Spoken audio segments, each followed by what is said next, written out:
Sa ngala ng Ama, ng Anak at ng Espiritu Santo.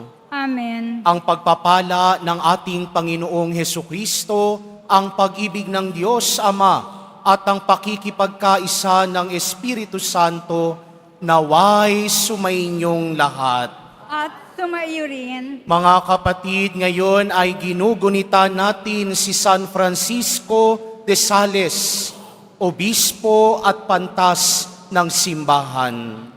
Tinipon tayo bilang kaanib ng angkan ng Diyos, kaya dumulog tayo sa maawaing Panginoong nagpapatawad ng lubos.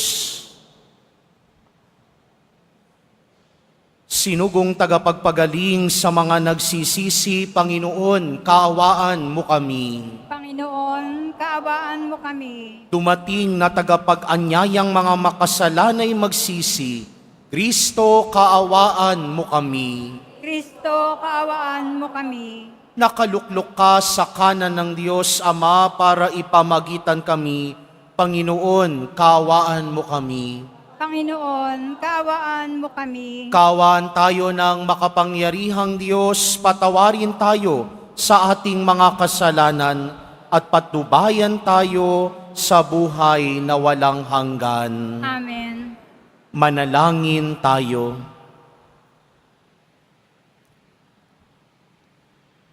Ama naming makapangyarihan, upang mailigtas ang mga hinirang mo, nilob mong ang obispong si San Francisco ay makibagay sa lahat ng tao.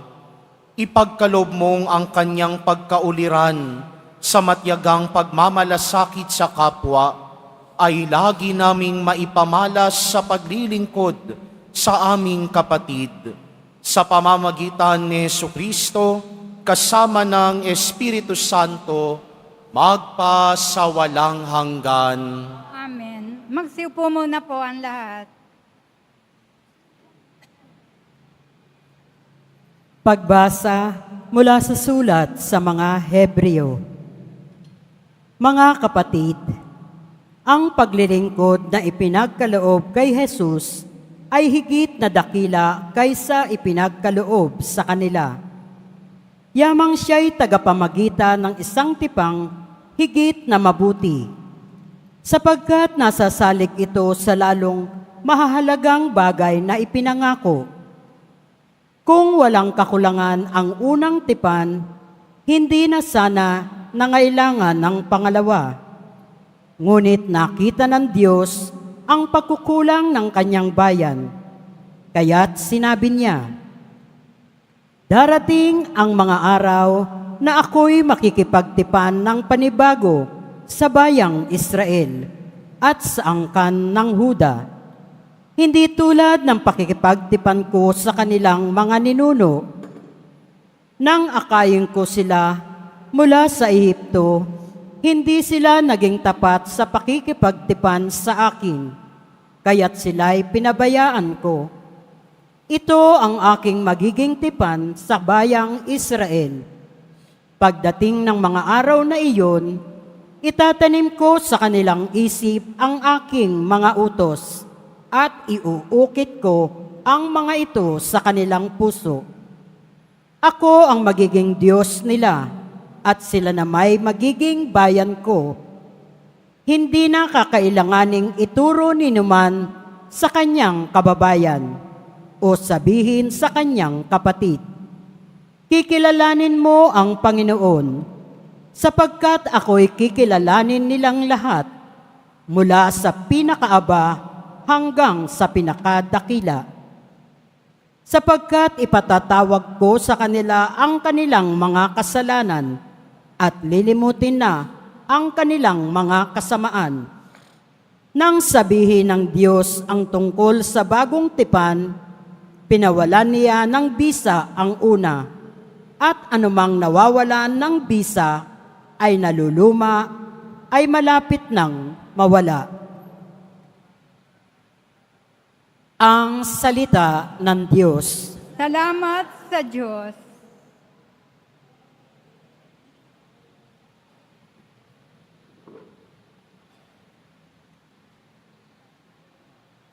Pag-ibig at pagtatapat ay magkakadaop palad.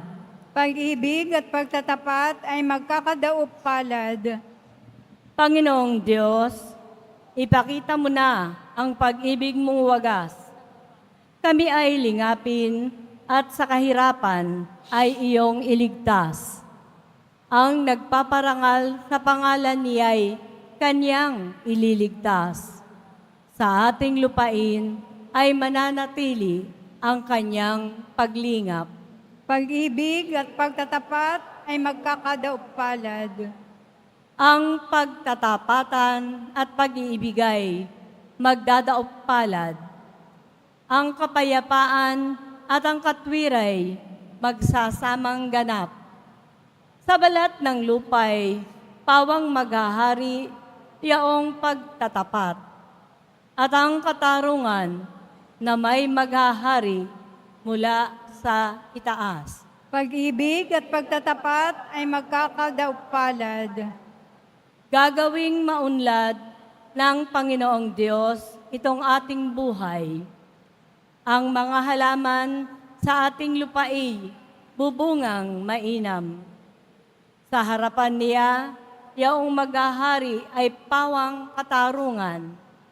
Magiging payapa at susunod ang madla sa kanyang daan. Pag-ibig at pagtatapat ay magkakadaop palad. Magsitayo na po ang lahat.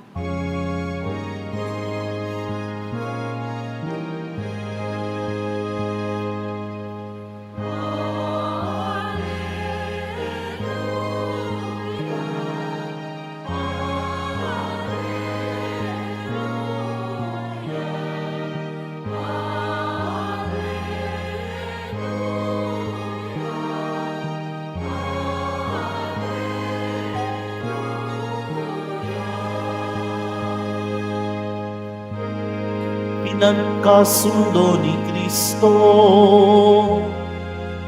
ang Diyos at mga tao, kaya't napatawad tayo.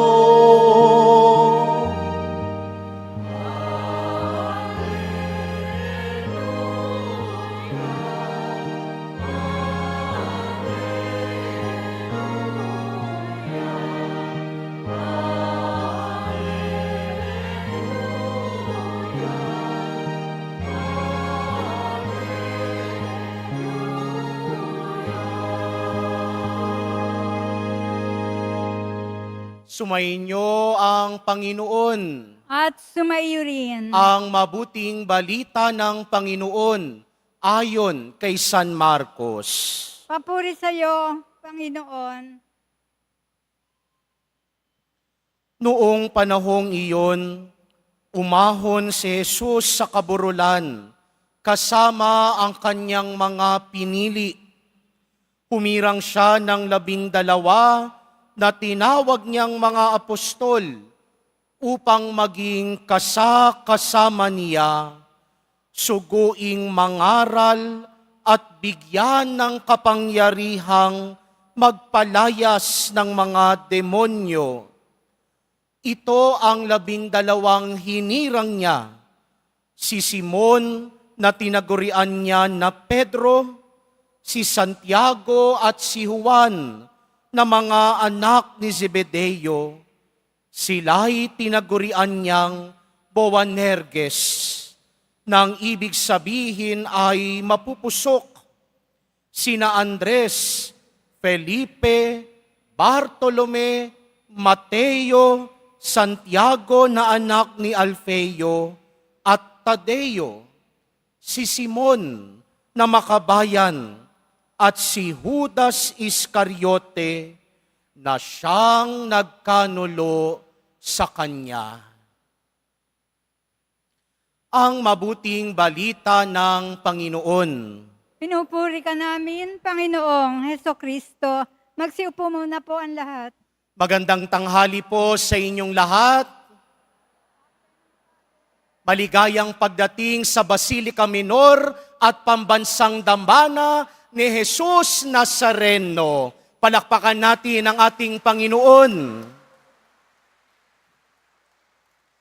Ngayon ay Biyernes, araw ng mga deboto, araw ng pamimintuho sa ating mahal na poong Jesus Nazareno. At sa araw na ito, pinapaalalahanan tayo ni Jesus na hindi pinili ng Diyos ang mga karapat-dapat na, bagkus pinagiging dapat ni Jesus ang lahat ng kanyang tinawag. God does not call those who are qualified. Rather, He qualifies the called. Hindi pinili at tinawag ni Jesus ang mga taong perpekto at merong mataas na estado sa buhay. Bagkus, hinirang at pinili ni Jesus yaong mga pinakaaba sa lahat, yaong mga minamaliit at itinuturing na walang kwenta at saysay sa lipunan. Dahil para kay Jesus, ang pinakamahalaga sa lahat ay yaong mga taong marunong magpakumbaba at kaya pang baguhin ng kanyang pagmamahal. Sa Ebanghelyo, hinirang at pinili ni Jesus ang 12 alagad. At karamihan sa kanila ay nagmula sa bayan ng Galilea, bayan ng mga mangingisda. Ang ilan sa kanila ay mga maiinitin ang ulo, mga paladesisyon, mga mapupusok, mga maniningil ng buwis, at ang isa pa nga, magkakanulo sa Kanya. Pero bakit kaya sinadyang piliin sila ni Jesus Nazareno? Dahil nagtitiwala si Jesus na ang mga taong ito kaya pang magbago. Magbabago sila hindi sa ganang sarili nilang kakayahan, bagkus babaguhin sila ng pagmamahal ni Jesus Nazareno. Batid nila, alam nila na hindi sila karapat-dapat. Alam nilang mapupusok at makakasalanan sila.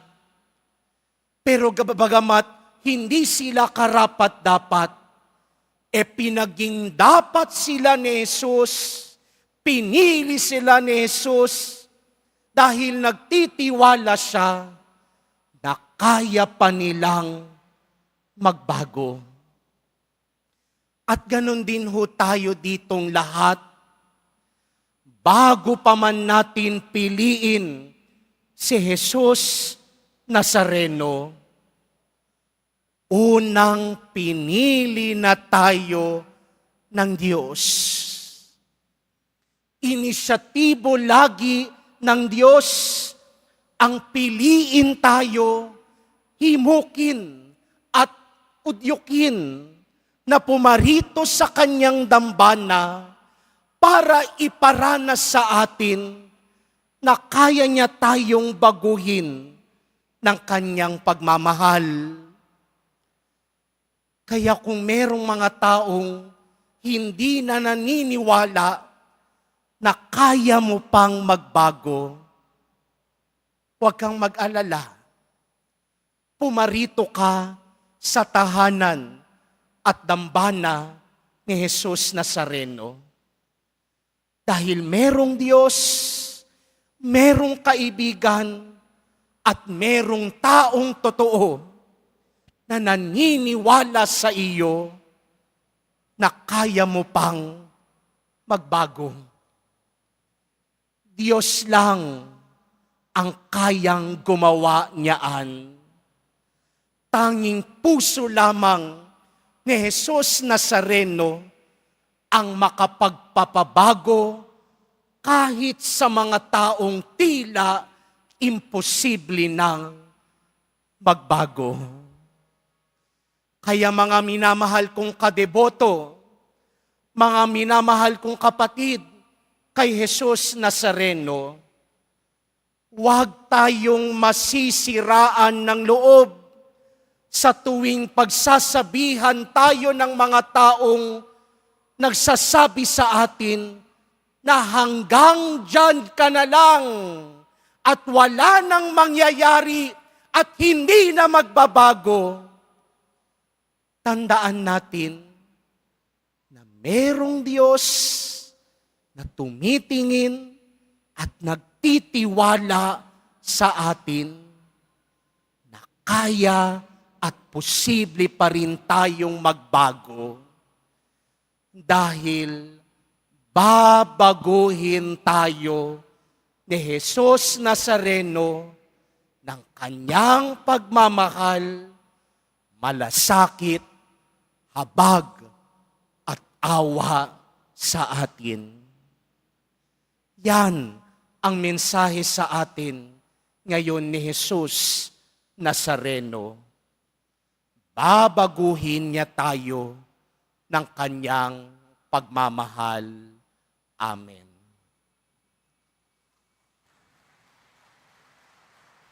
Magsitayo na po ang lahat.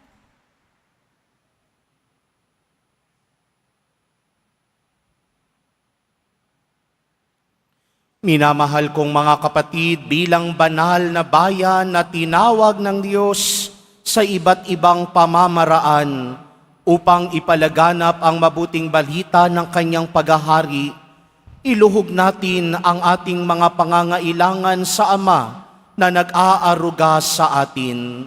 Sa bawat panalangin ang ating itugon, Diyos na tumatawag sa amin, ibahagi mo sa amin ang iyong kapangyarihan. Diyos na tumatawag sa amin, ibahagi mo sa amin ang iyong kapangyarihan. Ang mga tinawag sa simbahan na mamuno sa bayan ng Diyos, naway magkaroon ng tapang na ipalaganap ang Ebanghelyo ni Jesucristo saan man sulok ng mundo. Manalangin tayo.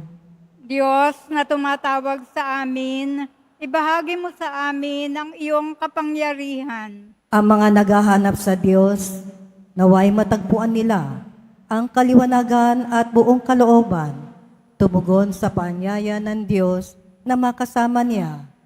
Manalangin tayo. Diyos na tumatawag sa amin, ibahagi mo sa amin ang iyong kapangyarihan. Ang mga kabataan, naway marinig at makilala nila ang tinig ni Kristo na tumatawag sa kanila sa buhay na paglilingkod.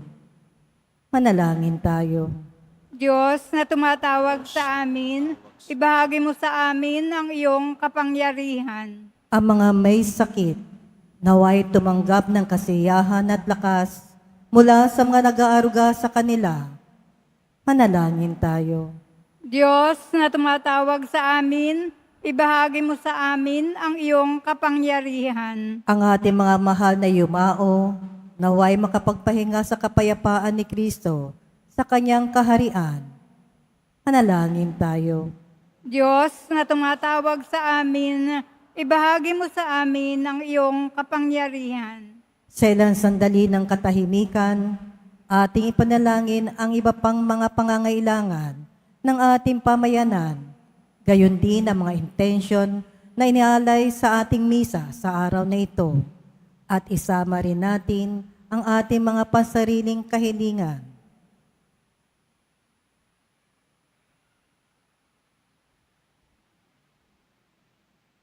Manalangin tayo. Diyos na tumatawag sa amin, ibahagi mo sa amin ang iyong kapangyarihan. Diyos Ama sa langit, tinawag mo kami mula sa mga ordinaryong pagkakataon sa aming buhay. Hayaan mo na bigyan kami ng iyong espiritu ng lakas na bigkasin, Panginoon, narito ako upang sundin ang kalooban mo. Hinihiling namin ito sa pamamagitan ni Kristong aming Panginoon. Amen. Magsiupo muna po ang lahat.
Magsitayo na po ang lahat.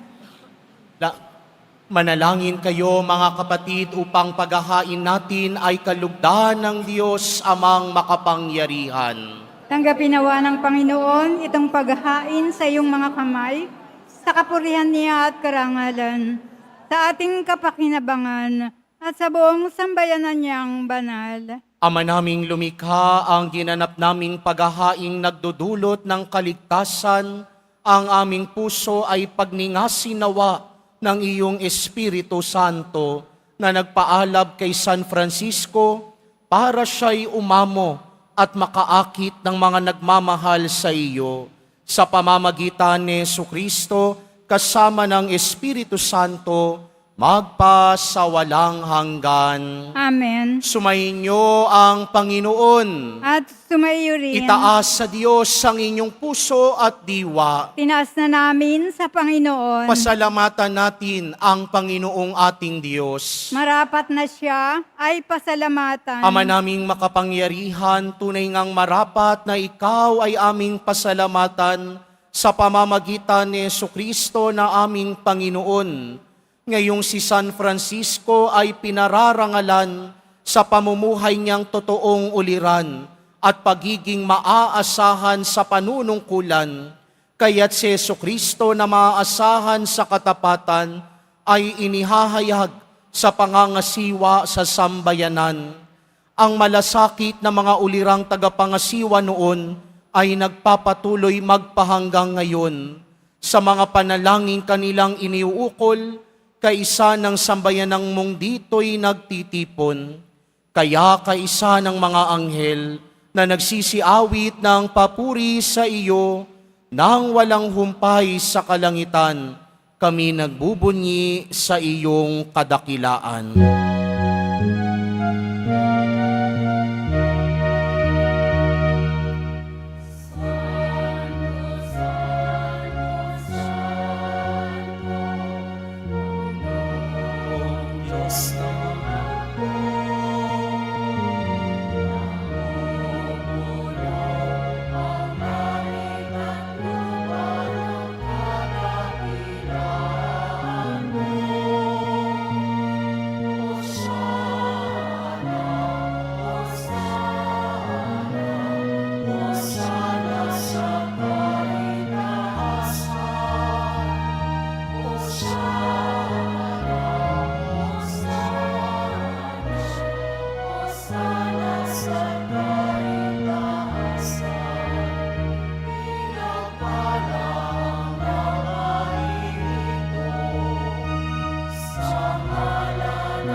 Ama naming banal, ikaw ang bukal ng tanang kabanalan, kaya't sa pamamagitan ng iyong Espiritu, gawin mong banal ang mga kaloob na ito upang para sa amin maging katawan at dugo ng aming Panginoong Heso Kristo. Bago niya pinagtiis ang kusang loob na maging handog, hinawakan niya ang tinapay, pinasalamatan kaniya, pinaghati-hati niya iyon, iniabot sa kanyang mga alagad at sinabi, "Tanggapin ninyong lahat ito at kanin, ito ang aking katawan na ihahandog para sa inyo."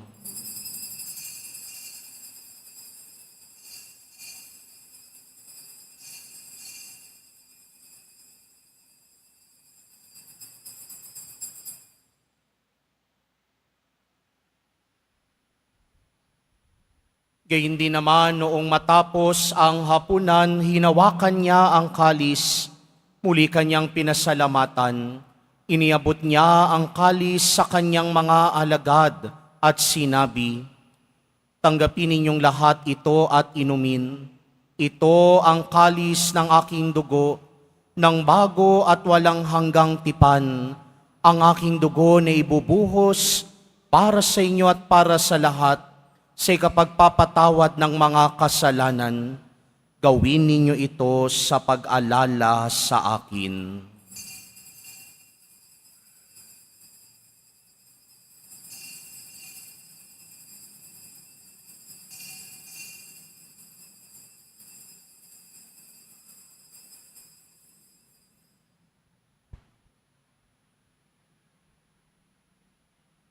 Magsitayo na po ang lahat. Ipagbunyi natin ang misteryo ng pananampalataya. Si Kristo'y namatay, si Kristo'y nabuhay, si Kristo'y babalik sa wakas ng panahon. Ama, ginagawa namin ngayon ang pag-alala sa pagkamatay at muling pagkabuhay ng iyong anak, kaya't iniaalay namin sa iyo ang tinapay na nagbibigay buhay at ang kalis na nagkakaloob ng kaligtasan. Kami nagpapasalamat dahil kami iyong minarapat na tumayo sa harap mo para maglingkod sa iyo. Isinasamo namin kaming magsasalo-salo sa katawan at dugo ni Kristo ay mabuklod sa pagkakaisa sa pamamagitan ng Espiritu Santo. Ama, lingapin mo ang iyong simbahang laganap sa buong daigdig. Puspusin mo kami sa pag-ibig, kaisa ni Francisco na aming Papa at ni Jose na aming Obispo at ng Tanang Kaparian. Alalahanin mo rin ang mga kapatid naming nahimlay na may pag-asang sila'y muling mabubuhay, gayon din ang lahat ng mga pumanaw.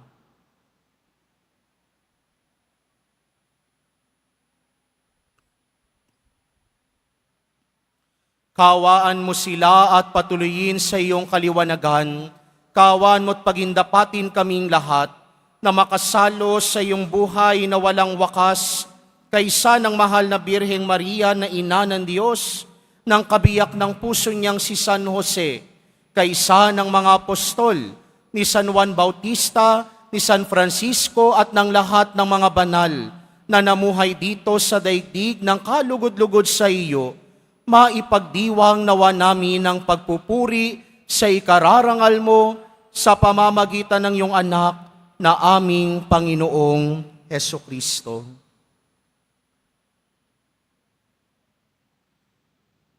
Sa pamamagitan ni Kristo, kasama niya at sa Kanya, ang lahat ng parangal at papuri ay sa iyo, Diyos amang makapangyarihan, kasama ng Espiritu Santo, magpasawalang hanggan.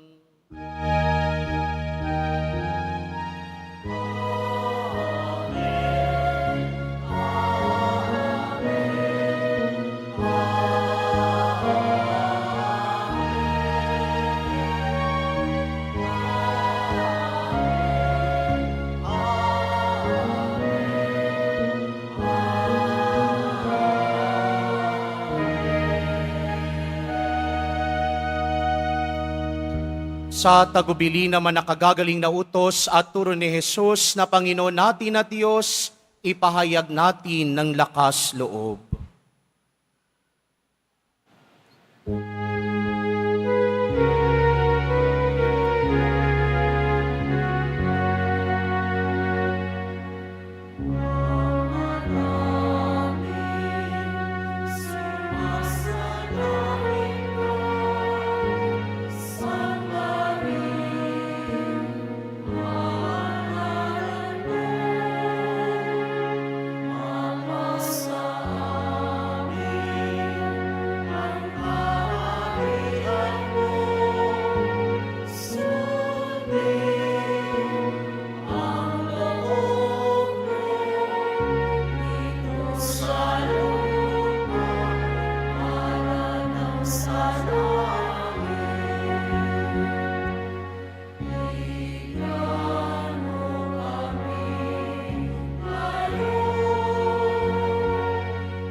Iniling namin kaming yadya sa lahat ng masama, pagkalooban ng kapayapaan araw-araw, iligtas sa kasalanan at ilayo sa lahat ng kapahamakan, samantalang aming pinananabikan ng dakilang araw ng pagpapahayag ng tagapagligtas naming si Jesucristo. Sapagkat iyo ang kaharian at ang kapangyarihan at ang kapurihan magpakailanman. Amen. Panginoong Jesucristo, sinabi mo sa iyong mga apostol, kapayapaan ang iniiwan ko sa inyo, ang aking kapayapaan ang ibinibigay ko sa inyo. Tungayan mo ang aming pananampalataya at huwag ang aming pagkakasala. Pagkalooban mo kami ng kapayapaan at pagkakaisa ayon sa iyong kalooban, kasama ng Espiritu Santo, magpa sa walang hanggan. Amen. Ang kapayapaan ng Panginoon ay laging sumainyo. At sumayo rin. Magbigayan kayo ng kapayapaan sa isa't isa.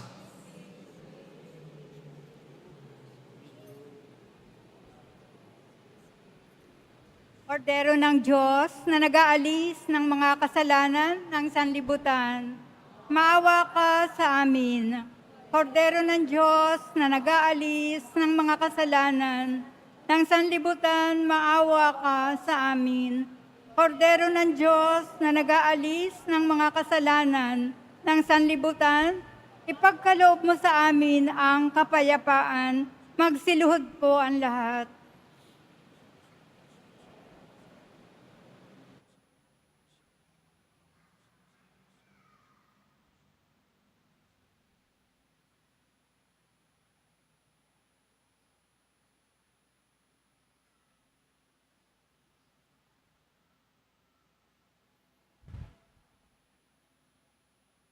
Ito si Jesus, ang kordero ng Diyos, na nag-aalis ng mga kasalanan ng sanlibutan.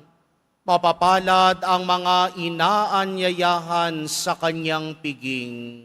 Panginoon, hindi ako karapat-dapat na magpatuloy sa iyo. Ngunit sa isang salita mo lamang ay gagaling na ako.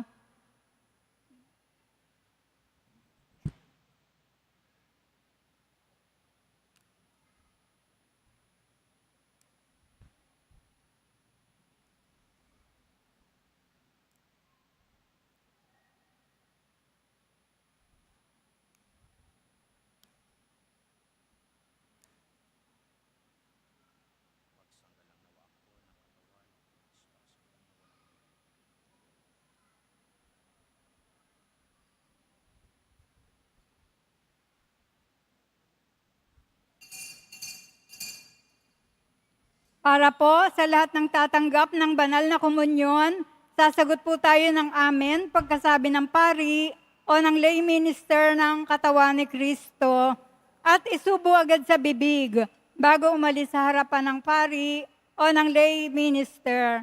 Sumunod po tayo.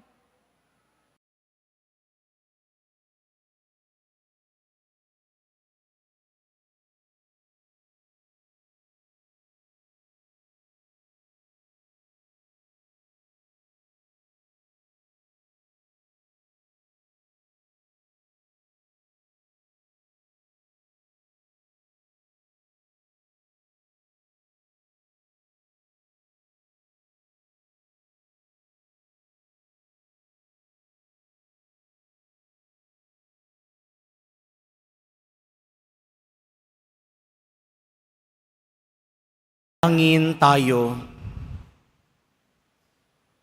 Ama naming mapagmahal, ipagkaloob mong ang tinanggap naming banal na pakikinabang ay magtaguyod sa aming patulad sa pag-ibig at matiyagang pagmamalasakit ni San Francisco upang aming makamtan ng kaluwalhatian sa piling mo sa pamamagitan ni Jesucristo kasama ng Espiritu Santo magpasawalang hanggan. Amen. Sumainyo ang Panginoon.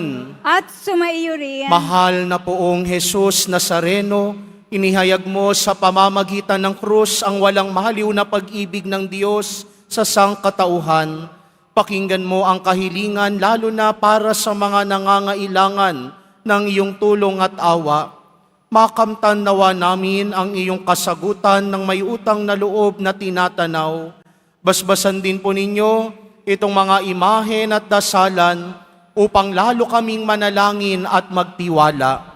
Sa pamamagitan ng bendisyon na ito, naway lalo kaming maging mapaglingkod, masunuri na tapat sa iyo na aming maluwalhating Panginoon, magpasawalang hanggan. Amen. Pagpalain at pag-ingatan kayo lagi ng makapangyarihang Diyos, Ama, Anak, at Espiritu Santo. Amen. Naialay na ang banal na misa, humayo kayong taglay ang kapayapaan ng poong Jesus Nazareno.